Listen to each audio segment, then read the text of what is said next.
નમસ્કાર મિત્રો, અમારી યુટ્યુબ ગુજરાત સમાચાર ન્યૂઝ ચેનલમાં તમારું સ્વાગત છે। આપ નવા હોય તો ચેનલને સબસ્ક્રાઇબ કરવાનું ભૂલતા નહીં અને વિડીયોને અંત સુધી જોતા રહો। તારીખ 18 જુલાઈ 2026 વાર શનિવાર। તાજા સમાચાર। રાજકોટ શહેરમાં શનિવારે એક દુઃખદ ઘટના બની હતી। શહેરના એક સોફા બનાવવાના કારખાનામાં અચાનક આગ લાગતા ભારે અફરાતફરી મચી ગઈ હતી। આગની આ ઘટનામાં કારખાનાના માલિકના જમાઈનું કરુણ મોત થયું હોવાનું સામે આવ્યું છે। ઘટનાએ સમગ્ર વિસ્તારમાં શોકની લાગણી ફેલાવી દીધી છે। પ્રાથમિક માહિતી અનુસાર સવારે કારખાનામાં કામકાજ ચાલી રહ્યું હતું ત્યારે અચાનક ધુમાડો નીકળવા લાગ્યો અને થોડી જ વારમાં આગે વિકરાળ સ્વરૂપ ધારણ કર્યું। સોફા બનાવવામાં વપરાતા ફોમ, લાકડું, કપડું, ગુંદર અને અન્ય જ્વલનશીલ સામગ્રીને કારણે આગ ખૂબ જ ઝડપથી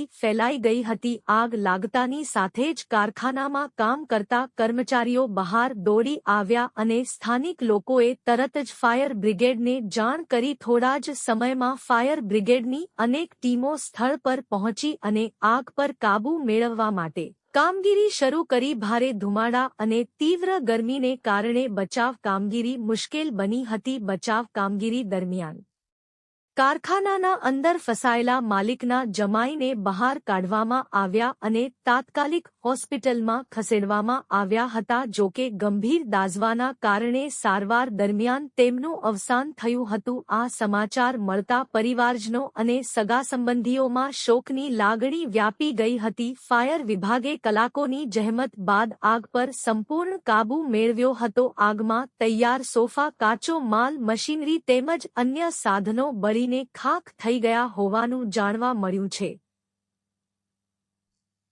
ઘટનામાં લાખો રૂપિયાનું નુકસાન થયું હોવાની શક્યતા વ્યક્ત કરવામાં આવી રહી છે। જોકે સત્તાવાર આંકડો તપાસ બાદ જાહેર થશે। આગ લાગવાનું ચોક્કસ કારણ હજુ સુધી સ્પષ્ટ થયું નથી। પ્રાથમિક તપાસમાં શોર્ટ સર્કિટ અથવા અન્ય તકનીકી ખામીની શક્યતા વ્યક્ત કરવામાં આવી રહી છે। પોલીસે અને ફાયર વિભાગે ઘટનાની તપાસ શરૂ કરી છે અને ફોરેન્સિક ટીમે પણ સ્થળ પરથી પુરાવા એકત્રિત કર્યા છે। સ્થાનિક લોકોના જણાવ્યા મુજબ આગના ધુમાડાના ગોટેગોટા દૂર સુધી દેખાતા હતા। આગની ગંભીરતાને જોતા આસપાસના વિસ્તારના લોકોમાં પણ ભયનો માહોલ સર્જાયો હતો। સદનસીબે આગ નજીકના અન્ય કારખાનાઓ સુધી ફેલાઈ નહોતી।